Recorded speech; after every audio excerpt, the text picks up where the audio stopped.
So one of the most powerful tools to generate desire, to generate interest, to generate engagement is an industry where 3.2 billion people engage in it every day, which is mobile games. And it's been a privilege to come into very close contact with people who will be friends of mine for life. And I want to invite up to the stage Tristan, Tristan Clark and Jennifer Estaris, who are from that wonderful world. And they're going to talk to you about our plan to launch a global game jam. Ladies and gentlemen, come on up. Please welcome. Hi. I love following Jamie. Yes, Um, the crowd. have you launched a game jam before? I've worked game jams. I've done game jams. I am a game jam right here. Nice. We're jamming right now, but yeah, Oh. they're fun. Well, I never have, but can I get a massive round of applause to say we're launching our game jam right now? Woo! It is called Citizens Assemble, a game jam to level up democracy. And first of all, I just want to thank our motley little crew. A lot of them are in the room today and have put in a lot of hard work. Jen and I are going to take you through now a little bit about it, what a game jam is, why we're doing a game jam, what it could mean in the future. And we're going to speak to a lot of our fellow gaming folk.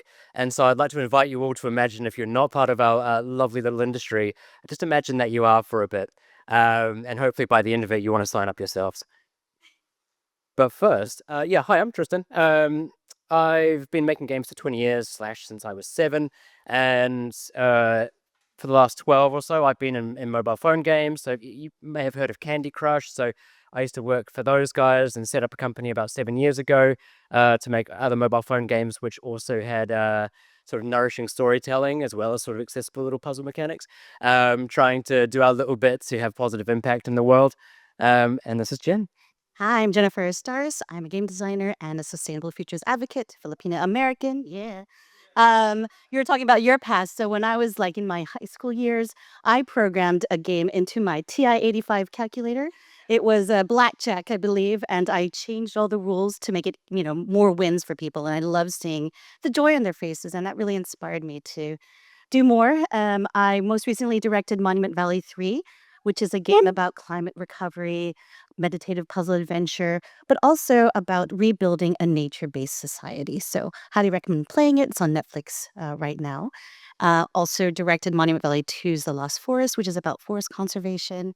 And Subway Surfers, the hit mobile game with over 4 billion downloads. And I'm really proud of the live ops, the green live ops that we integrated into the game as part of Playing for the Planet. So a little promo of Playing for the Planet. It's a UNEP facilitated organization with over 50 game studios, all working together on sustainability initiatives. If you're interested in hearing more about it, come talk to me afterwards. Yeah, we both sort of falling down the rabbit hole of trying to do good through games and always pushing further, and this is why we're here today. Can I get a show of hands there? Oh, and actually first, I'll give you a bit of self-indulgence. I'm from Wellington, New Zealand, and I just like to show pretty photos of Wellington wherever I can. This is Gandalf in Wellington Airport. The reason I bring this up is because being part of that hard art crew that Jamie mentioned, and hearing about assemblies, I had two reactions. One was, they sound cool, and the other was, what the hell are they? And the closest I've come to experiencing an assembly is something that Jamie organized. He ran an afternoon session where on the topic of flight and the carbon footprint of the aviation industry. And we actually went through a sort of simulation of maybe half a day of an assembly where we were in small groups and we had experts coming in. And we had people, the leaders of the Heathrow Airport Sustainability Division.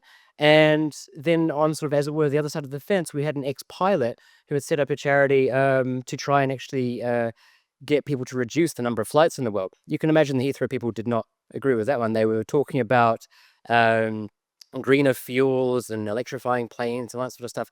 And I bring this up because as we were sitting there in our small tables and facilitators were being absolute wizards trying to help us make up questions for these experts and everything, it was really confronting because this is about as far away from here as you can possibly get.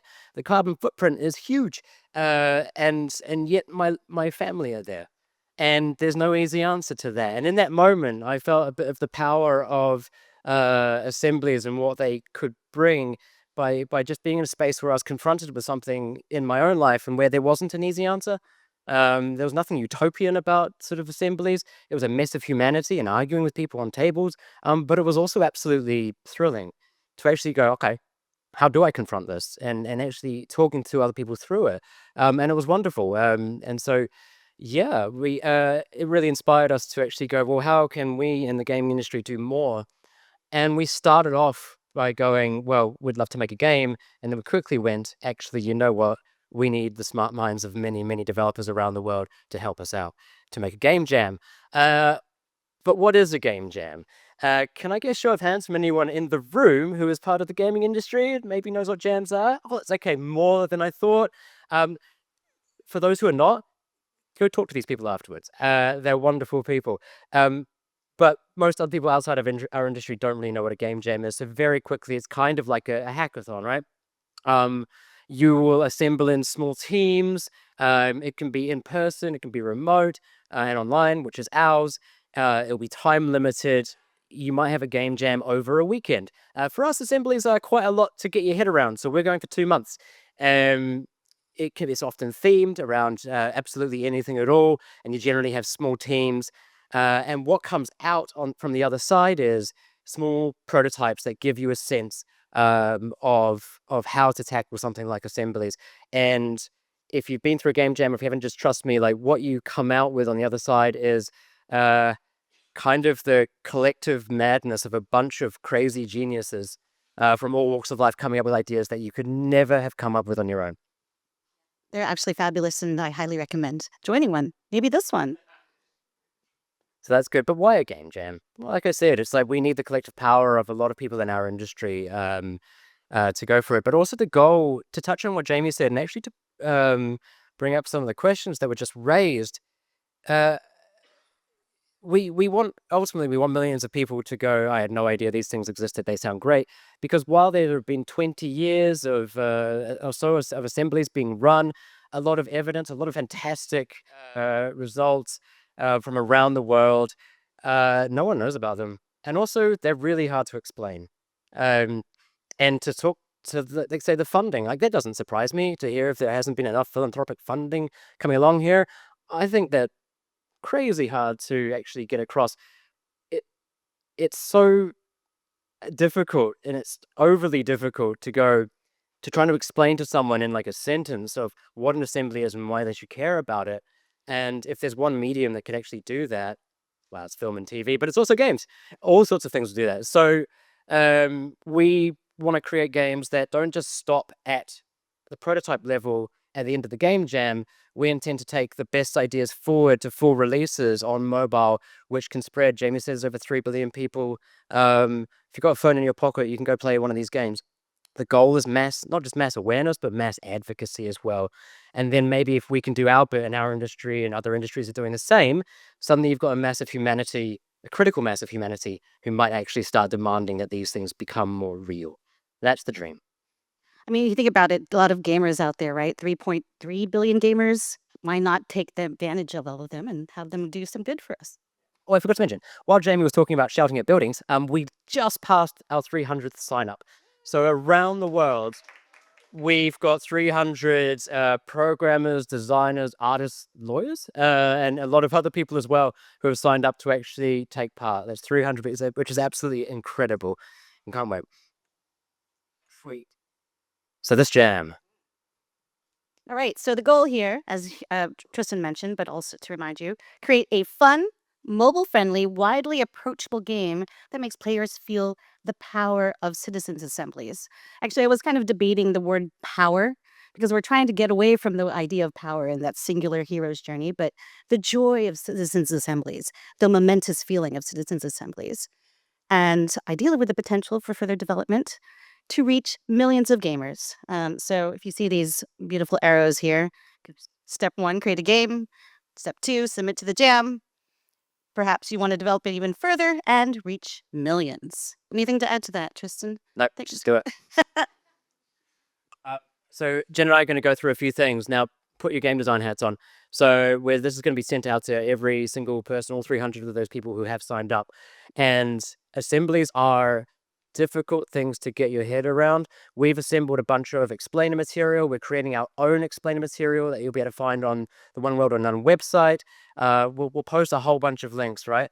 But they can be difficult to grok. So a few of us got together a while back to go, well, what are the kind of lenses that us as game designers would actually, want to view these things through? What could games actually do? So we'll take you through. I'd say look at the physical space of an assembly, first of all. Oftentimes that can be one of the biggest clues of what happens. So if you don't know, then assemblies that you saw some of the photos are literally just 100 citizens are sitting around tables, often of 8 to 10 people. And meanwhile, you've got a cast of characters from facilitators to experts coming in to talk.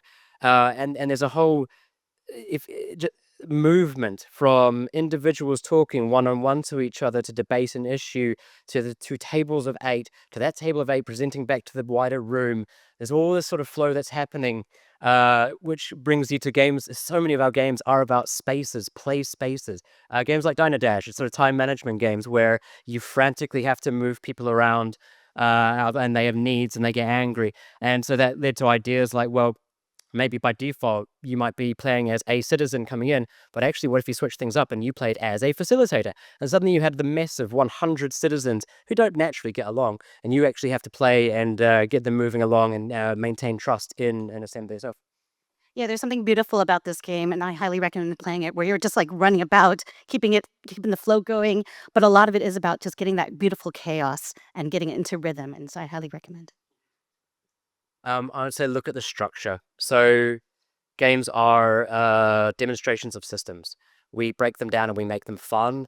I mean, a game actually also from Wellington, a game called Mini Motorways breaks down the idea of traffic in a really fun way.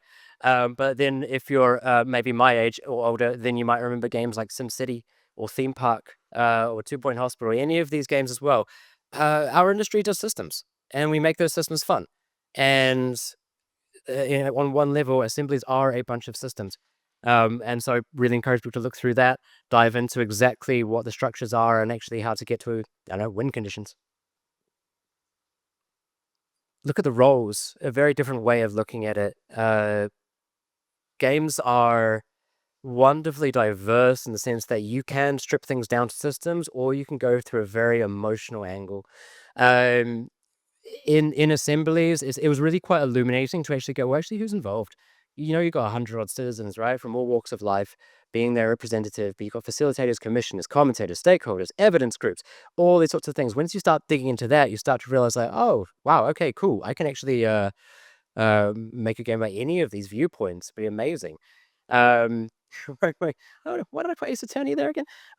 Different roles with Yeah, the fantastic. courtroom. Yeah, yeah. But I think not just in Ace Attorney, which maybe I don't know if you played. The protection. You're kind of like a interactive story. But I also, if you've played Dungeons and Dragons, you have your different roles. You have the tank, the warrior type. You have the mage. You have the healer. You have the dungeon master.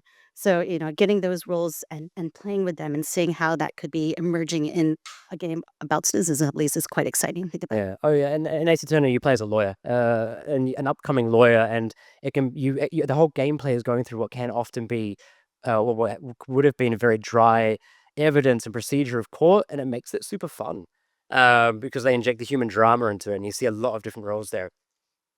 Um, and on a similar note, look at viewpoints. If you look at TV shows recently that have had such huge impact, like Adolescence, um, well, we've known for years that games do the same thing as well. We put you in roles, and we actually kind of make it in such that you can't help but feel empathy for the roles that you're in. Two grim examples. One is a horror game, and one is one of the sort of darkest video games around. But they put you into roles where they deliberately make you feel feel negatively towards a lot of the characters, and then switch it up and put you in the shoes of that person. Games do that all the time. As an example from a wonderful designer in the audience here, of just making a very simple game around stickers where you could be asked questions on anything from what do you think of taxes to what do you think about assemblies, what do you think about immigration, and just put stickers of wherever you want. And but then actually you could get matched up in the game with people who are seemingly opposite to you on a major belief, and then find out what you actually have in common. Like these games as empathy drivers, they're very common, and they're something that I think we can do very well. And speaking of empathy drivers, so this game is Sky Channel Delight, which is a massively multiplayer online game, but it's about peace. It's about altruism. It's about empathy and connecting with others. And this is about this slide is about emotion. And when I first started playing Sky, I went into the game, don't know anything. Someone took my hand, as you can see here. You can hold hands in the game, and started flying me around to all the different spots.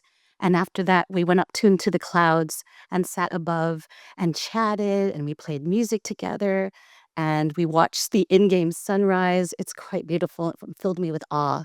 And we don't have to do something as majestic as that, but think about what emotions are you putting into your game? How do you amp them up?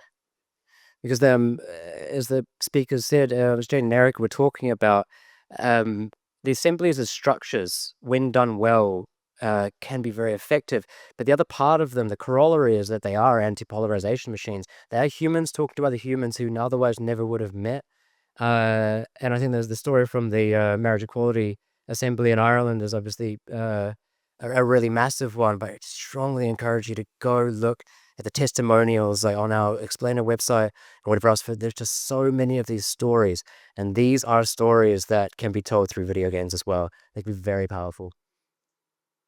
And I'd end on saying, look at the outcomes. If there's one thing that I'm kind of annoyed at, it's many things I'm annoyed at. One is how tough it is just to explain what an assembly is and why they're important.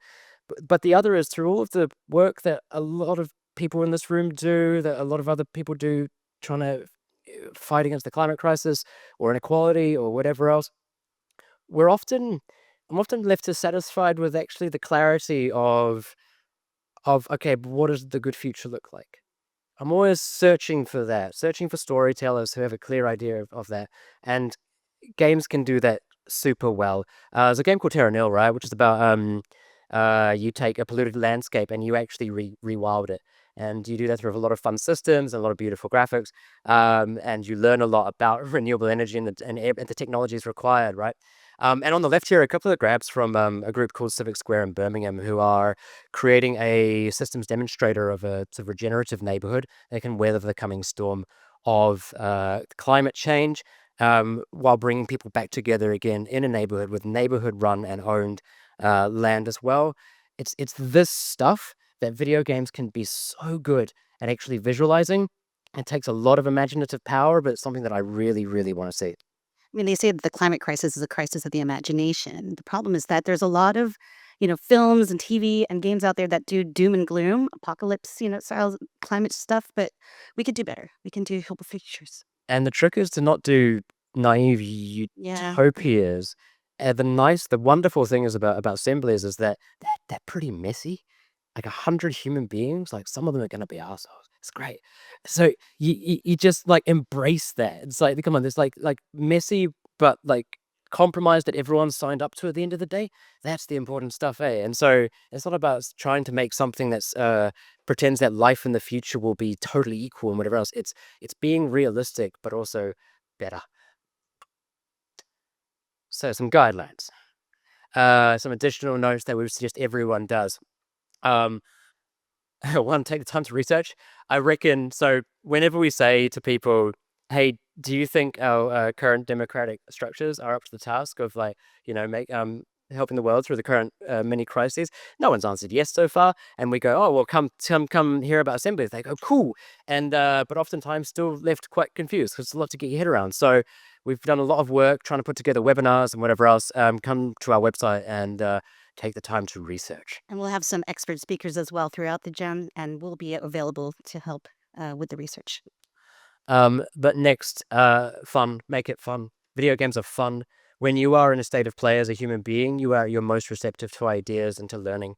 I'm very uninterested in making anything worthy. So a reverence over worthiness. Embrace the messiness of humanity. Embrace the compromise. Embrace the comedy that comes out of people arguing as well.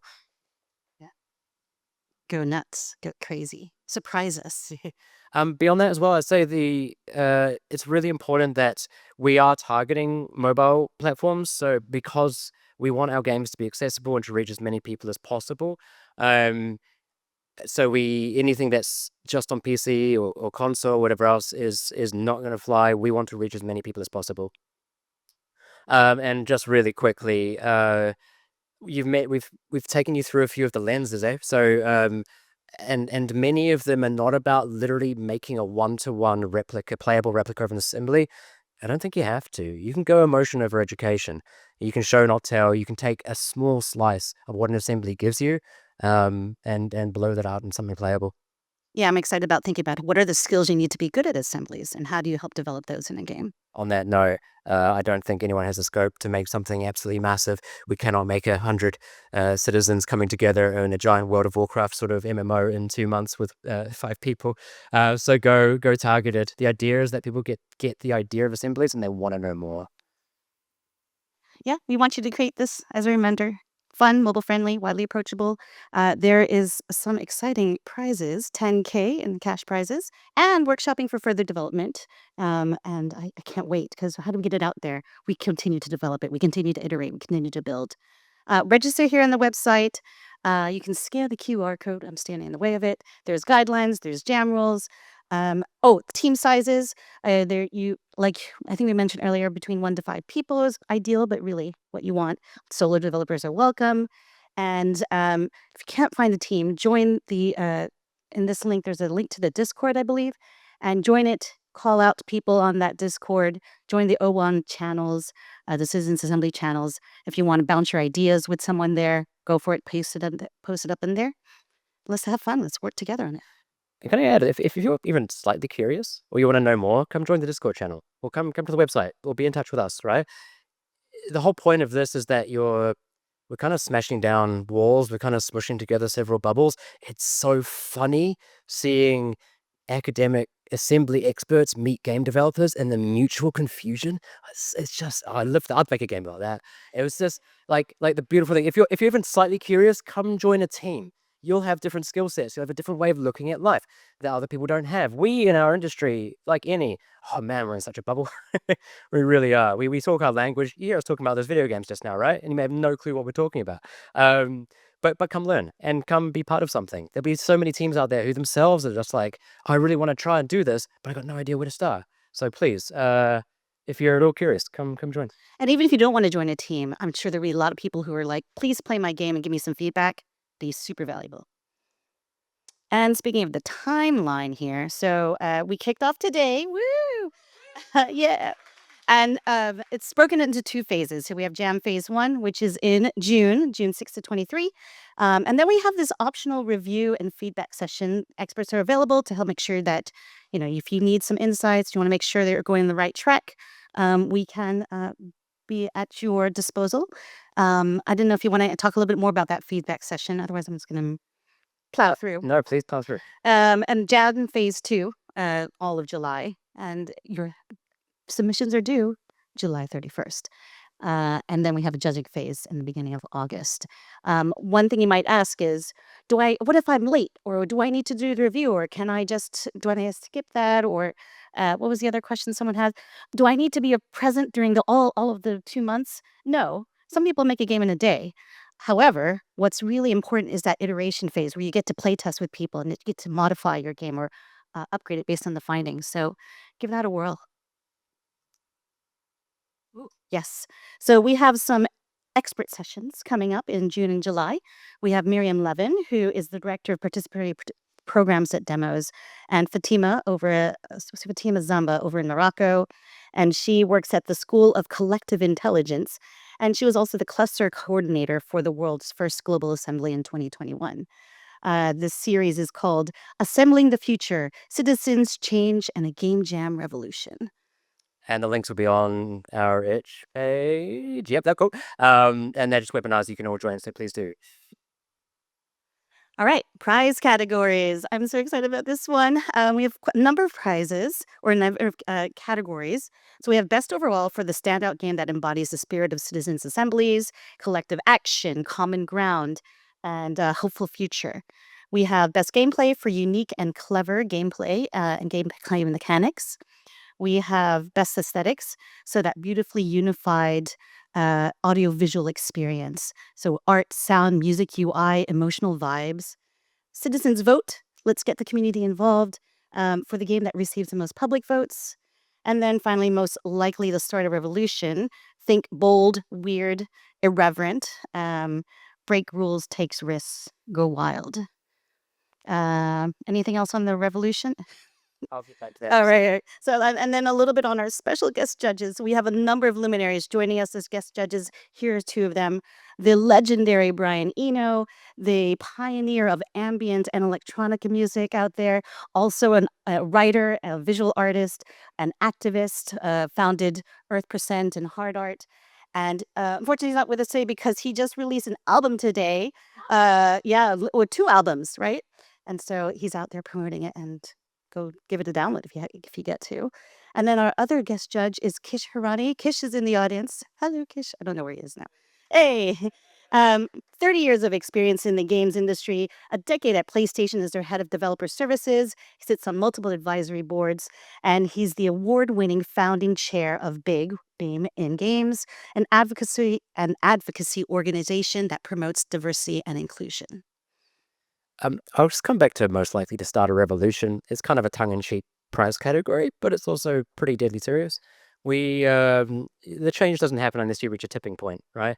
And for so many years, we inside our part of the industry, especially around mobile phone games, we've seen how much that industry is confusing and dismissed by many people outside of it. But we inside of it know exactly what we can do through the games that Jen's made, but also the games that some of us here have made as well. We know how games can be life-changing. Really quick example, at our company, make a game called Love and Pies, right? A very casual puzzle game. You merge bits of food together to make better, bigger cakes. Cool. But it also comes with a kind of a comedic telenovela, cozy telenovela of a storyline.